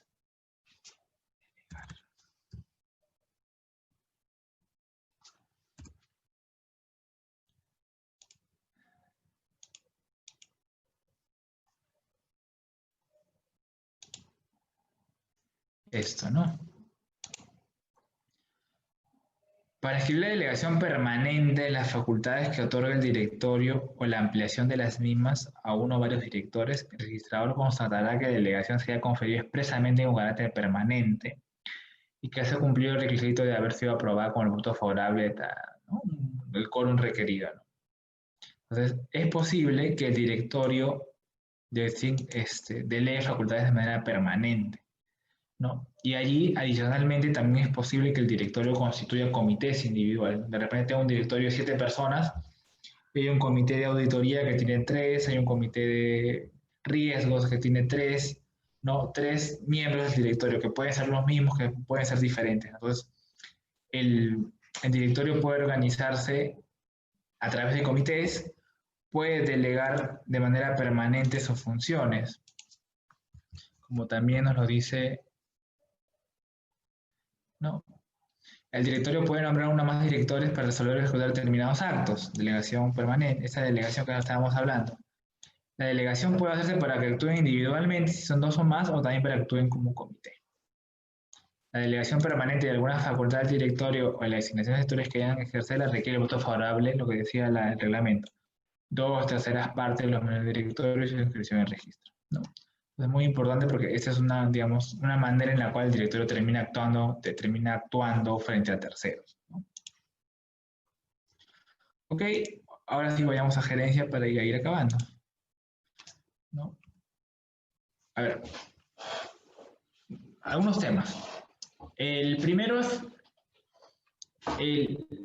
digamos, el gerente es principalmente el ejecutor de acuerdos del directorio o acuerdos de la junta, ¿ok?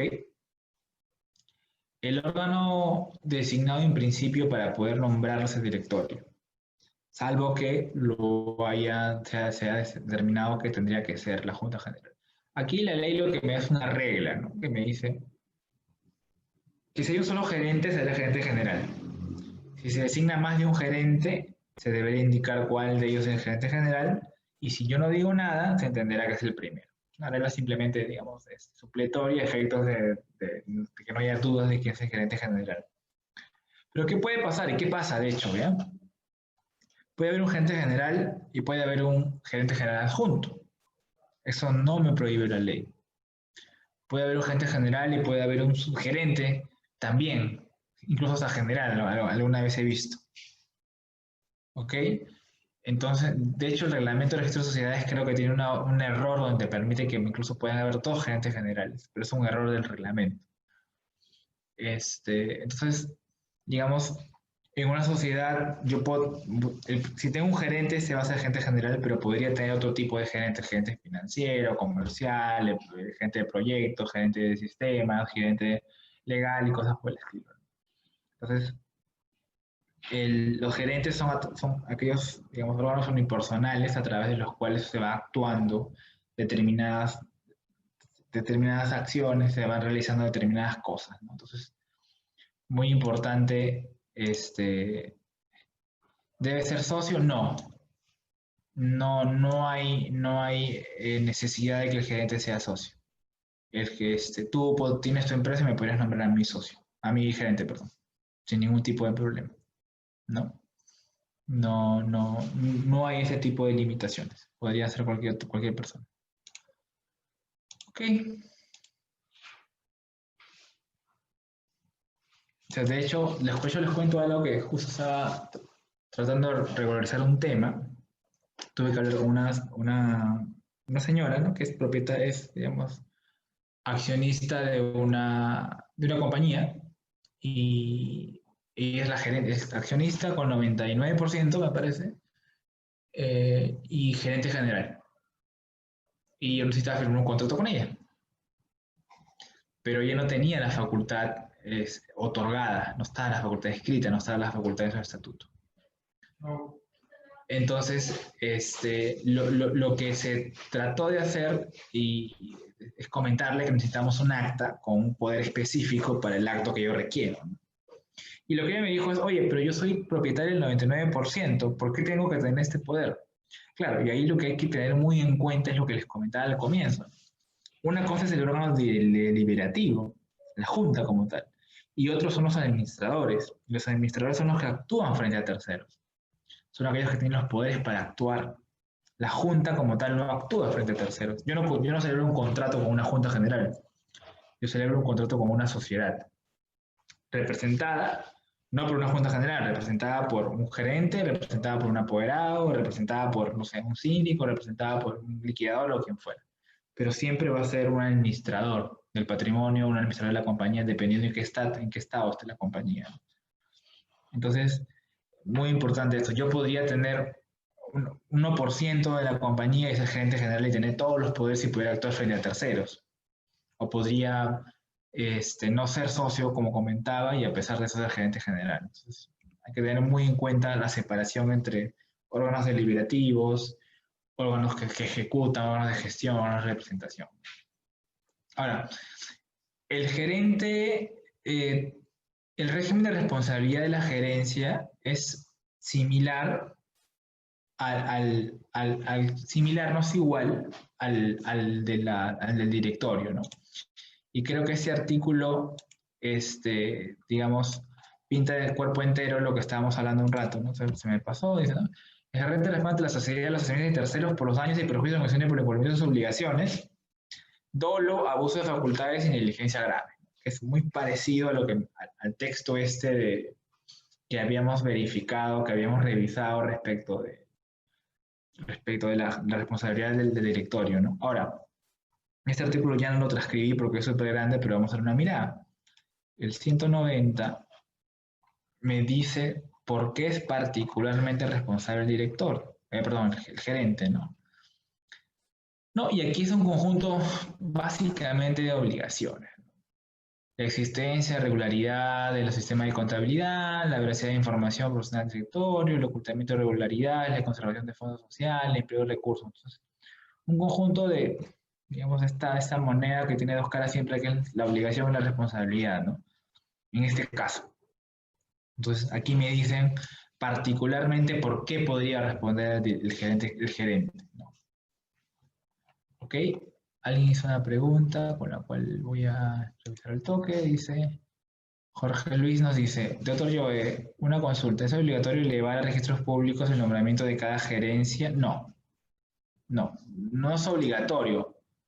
Claro, pero el problema que podrías tener es es de que si yo quiero que ese gerente financiero, por ejemplo, firme un contrato, podría tener un rechazo del tercero, ¿no? O sea, de la contraparte, ¿no? En principio los poderes y las actas se entienden válidas y eficaces desde que son firmadas, ¿no? Pero por políticas, digamos, de la contraparte podrían requerir que tu poder esté inscrito. Entonces, yo puedo ser gerente financiero sin tener un poder inscrito, sí, puedo serlo. Internamente me manejo como gerente general, como gerente, perdón, financiero. Tengo esta facultad de gestión que les decía, pero la facultad de representación es limitada, ¿no? Porque frente a terceros yo no tengo cómo acreditar. Puedo enseñar mi acta, sí, es verdad, pero mañana más tarde se puede cambiar mi designación y no hay como el tercero se entere, ¿no? Como si estuviera registrado sería mucho más accesible ese tipo de información, ¿no? El plazo de caducidad también es 2 años. Exactamente, también es 2 años el plazo de caducidad. Entonces, si puedo tener un gerente que no esté inscrito, sí. ¿Qué problemas puedo tener internamente? Posiblemente ninguno, pero externamente sí, porque si alguien me dice, oye, pero ¿dónde están tus poderes? Tendré que enseñarle el acta, enseñarle todo, entonces puede ser que la situación se complique, pero si le enseño mi vigencia de poder, enseño mi copia literal donde están los poderes, la designación de una persona en determinado cargo más sus poderes, no tendría por qué decirme nada, ¿no? Ok, ¿qué más? No, esto. El gerente es responsable, ojo, solidariamente con los miembros del directorio. Entonces, mucho cuidado también cuando alguien es gerente, ¿no? Y aquí esto se activa básicamente cuando participe en esos actos que podrían dar lugar a responsabilidad. O nuevamente, si conociendo la existencia de estos actos, no lo informo al directorio o la Junta General. Entonces, hay una carga, digamos, para eximirse de responsabilidad de poder evidenciar lo que está pasando en el momento o cuando yo he tomado conocimiento de lo mismo. Nuevamente, aquí el tema de tomar conocimiento, aquí parecería ser más claro que es un conocimiento efectivo, ¿no? Que no es una presunción de conocimiento, ¿no? O un deber de conocer en todo caso, ¿no? Pero claro, la idea es que sí, la idea es que obviamente el gerente general también debe actuar con este criterio, ese estándar de diligencia. Y finalmente, pero creo que es el último tema, algo que también sucede es que se pueda designar una persona jurídica como gerente general.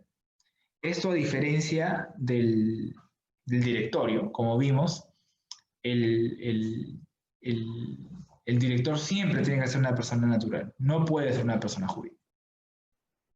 ¿Okay? No está como impedimento, pero está como parte digamos, del concepto de director. Vamos a verlo el toque. Y eso está por acá. ¿Dónde está?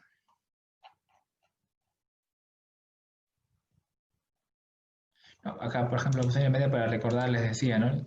El cargo director, sea titular, suplente o alterno, es personal, salvo que se establezca la representación, ¿no?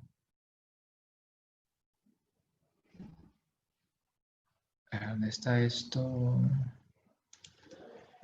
A ver, vamos a ver. No lo encuentro. Claro, esto, ¿no?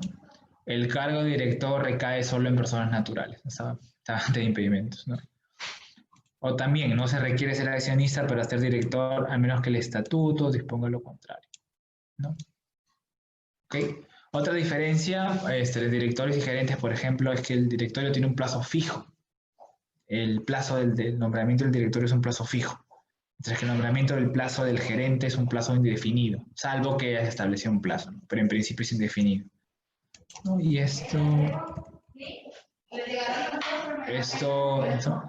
la duración del cargo de gerente es por tiempo indefinido, salvo que se encontrar el estatuto o la asignación que ya salió. Otra cosa que es muy importante es que el gerente tiene puede ser removido en cualquier momento. En general, cualquier representante puede ser removido en cualquier momento. Eso es muy importante. Así que, bueno, les estaba comentando de que existe la posibilidad de que el gerente general o el gerente o un gerente en principio pueda ser una persona jurídica. Cuando pase eso, lo que se requiere es de que la persona jurídica designe a una persona natural que se encarga de representarla. Eso es muy importante. A veces pasa de que designo como gerente general la compañía tal, y nunca se informa y nunca se dice quién es el representante. Entonces, muy importante. Muy importante sobre todo, ¿por qué? Porque esa persona a quien designas va a estar sujeta a las responsabilidades que correspondan, ¿no?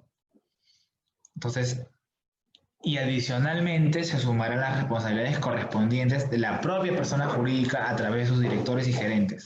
Entonces yo tengo, digamos, una responsabilidad respecto de esa persona que yo designé como representante de la persona jurídica en el marco de este encargo de gerencia, y adicionalmente tener la responsabilidad de la propia sociedad a través de sus directores o de sus gerentes, ¿no? Entonces, eso era básicamente lo que quería compartir con ustedes. No sé si tienen alguna duda, pregunta, consulta o comentario.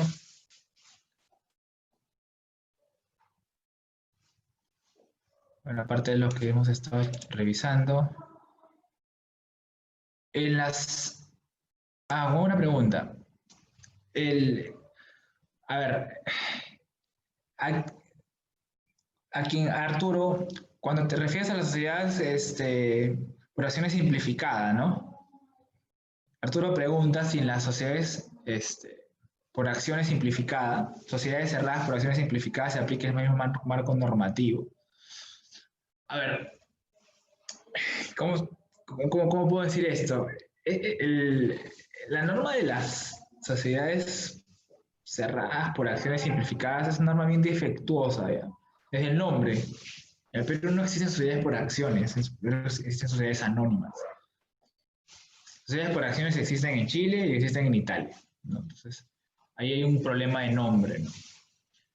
Claro, y también cuando uno lee la ley, lee el reglamento, sobre todo la ley, ¿no? Porque el reglamento no podría ir en contra de la ley y tendría que complementar más que crear derecho en sí mismo.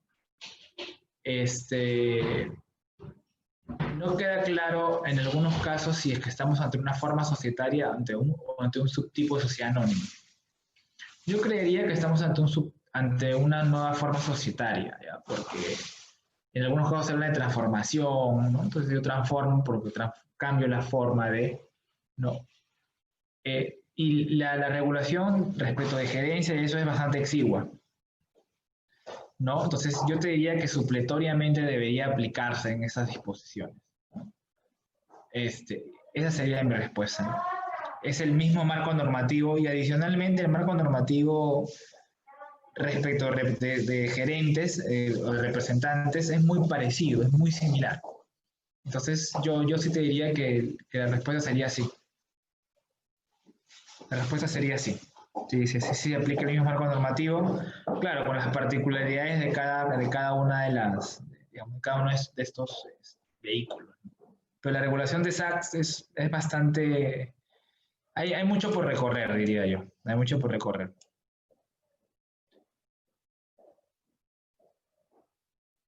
Buena pregunta. Jorge pregunta, ¿no? La presión de 2 años de la ley de sociedades aplica solo para los actos del gerente general y no los actos de los otros gerentes. Vamos a ver. Yo te diría que aplica a todos. Pero vamos a revisarlo. Como 2 años, como le digo, 2 años está por todos lados. Claro, entonces cuando me habla de gerente no te especifica cuál es, ¿no? Yo entendería que es todos. Y sobre todo también por, digamos, el propio origen de esos artículos de caducidad de 2 años. Y tienen que ver de que la ley lo que trató de hacer es acortar los plazos. O sea, recordemos que el derecho societario o derecho comercial no es igual que el derecho civil. Entonces, los plazos comerciales tienen que ser más cortos porque las sociedades actúan en el mercado. Entonces, yo no puedo tener una prescripción de 10 años. O bueno, o en este caso una caducidad de 10 años, porque si no, viene en el año 9 y pasa algo, pero ya la sociedad operó y todo lo demás, entonces no tiene mucho sentido. Entonces, los plazos que se hacen son más cortos. Entonces, digamos, si es un gerente que actúa en el tráfico comercial, en el tráfico mercantil, debería querer asegurar de no ser responsable después de un tiempo determinado. Yo creo que eso aplica no solo al gerente general, sino a cualquier tipo de gerente. La ley en sí misma no hace la diferencia, siguiendo el vocablo, ¿no? El vocablo jurídico de que donde la ley no hace la diferencia no debemos hacerla, yo te diría que aplica a cualquier tipo de gerente. No diría que para los demás aplica el Código Civil. El gerente financiero debería firmar un documento con la sociedad donde conozca esa caducidad. Eh, eh, no entendí muy bien la pregunta ahí. O sea, esto aplica, firmes o no firmes algo, porque es la ley, ¿no? No te podías sustraer a ese efecto, ¿no? Entonces yo te diría que no necesitas firmar nada. Igual, y si mi interpretación fuera equivocada, firmes lo que firmes, hay algunos supuestos en los cuales no puedes eximirte de responsabilidad, ¿no? Entonces también no podrías eximirte de manera entelada de ese tipo de responsabilidad, justamente por el cargo, ¿no? Ahorita vamos a ver si encontramos el artículo. Uno de los directores puede ser designado gerente general si un director puede ser gerente general, no hay ningún impedimento. Puede ser director o gerente general. Vamos a ver si encontramos esto, si no ya...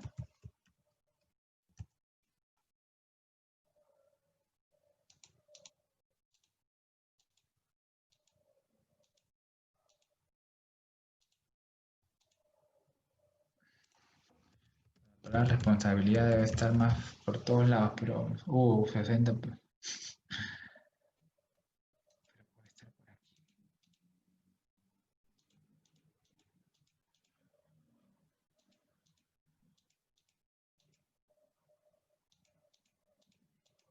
artículo que te dice.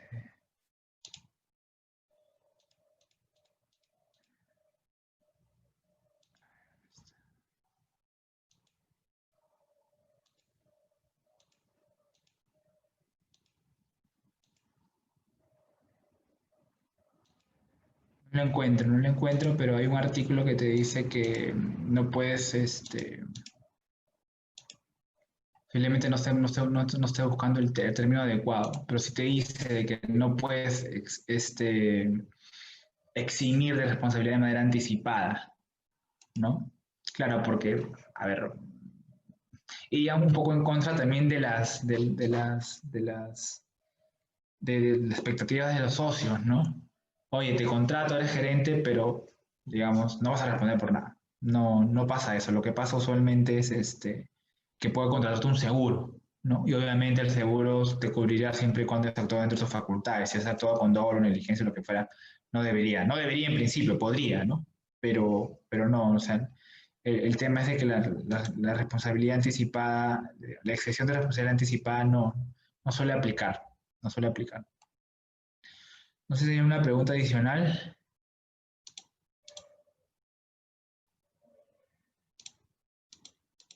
No sé si están por ahí unos amigos de tribuna, sino Sí, doctor. Si no hay más consultas, podríamos finalizar la sesión. Ya, entonces, aquí está. Justo lo encontré.